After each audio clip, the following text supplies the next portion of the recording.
Hello guys,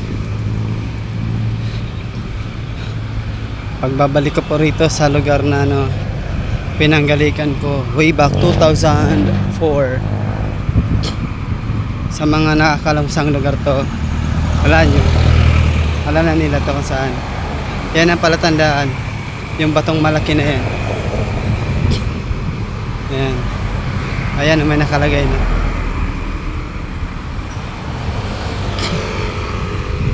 Malaki, may binago na rin dito sa gilid. May mga halaman.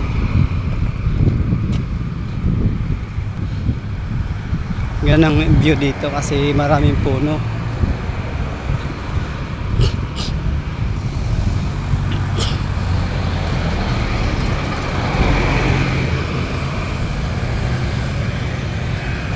Diretso tayo dun sa building na yun. Nakita nyo, nilakad ko lang mula Pilcoa baba, tapos akyat sa overpass para matuntun tong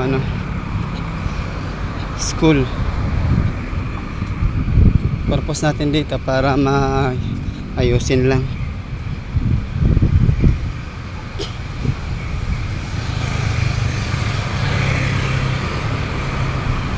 Sana maging successful ang lakad natin.